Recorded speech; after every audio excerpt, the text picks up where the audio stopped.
would you say to a faith leader or a pastor who's just now considering trying TikTok as a part of their ministry? What advice would you give them? What would you kind of recommend? How could someone who says, okay, this TikTok thing, I guess it's not just, it might be sticking around for a while. What would you say to them if they're thinking about dipping their toe into that water? I mean, TikTok specifically, I would say, spend a couple days watching what the culture is like, and you will get inspiration. You will get ideas of like, oh, I can use that sound to do this, and I can say this thing, and oh, I want to respond to how that video comes across. You will get ideas because the spirit is there in TikTok, and the spirit needs people to be working there. But then just general digital ministry, this is where people are. And if the church wants to be alive anytime in the future, we really need to start taking this seriously and reaching people where they already are. There are lots of people online that need us, and if that's the only way that we can get to them, then that's the way we need to get to them.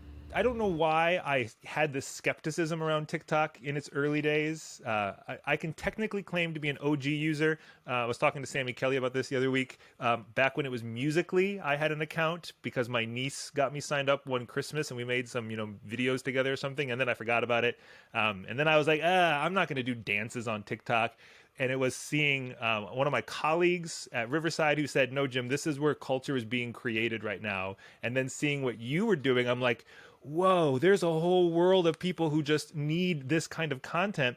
And so I was like, okay, I got to take this thing seriously. And I've discovered, yes, you have to be where the people are. And so many of the people who I've encountered on TikTok are not the typical online people I encounter in my other religious spaces. It's not the people who follow us on Facebook or the people who come to our online service. It's this whole crowd of people who just didn't know that this kind of faith leaders existed in the world. So it is that kind of desert experience for so many people. I'm surprised how many people are shocked that I'm a female pastor. And I'm like, this has been many years, people.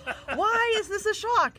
But I mean, I grew up in a conservative church, so I understand. Like, I didn't meet my first female pastor till I was in my 20s.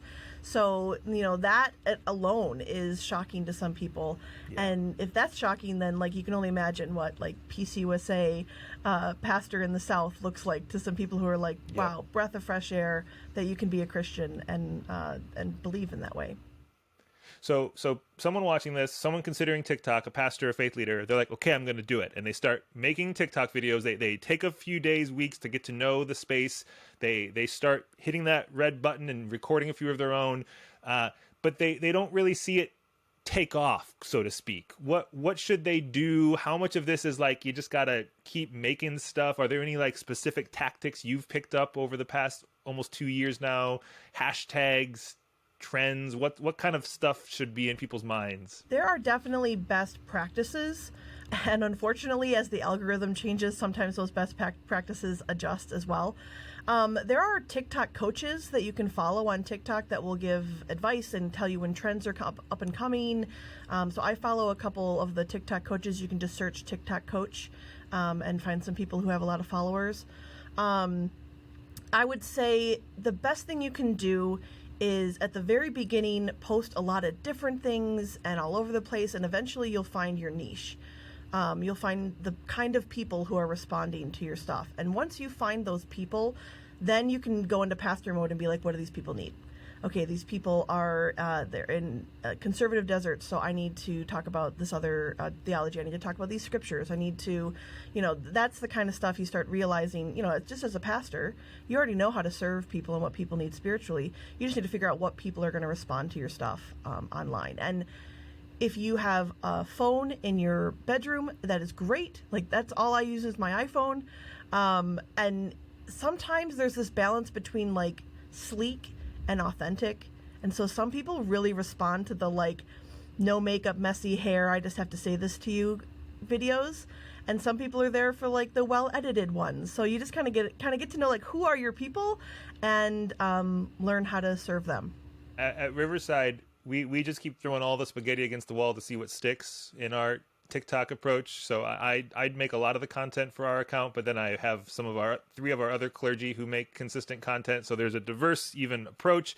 Some of them are more well edited that I'll make. And sometimes those get some decent engagement. Sometimes they don't at all. Other times I'm just like, I'm going to just take my phone and my Bible and do a little thing for 15 seconds. And it's like, how did that one get hundreds of thousands of views? Okay, I don't know.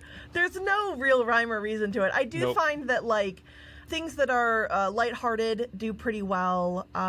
Things that are topical. So I did a couple about like Lil Nas X's video that came out. Those were they were shareable, right? So that was something that people were already talking about, and then someone saw the video and was like, "Oh, here's another pastor saying this other thing," and they send it to a couple people.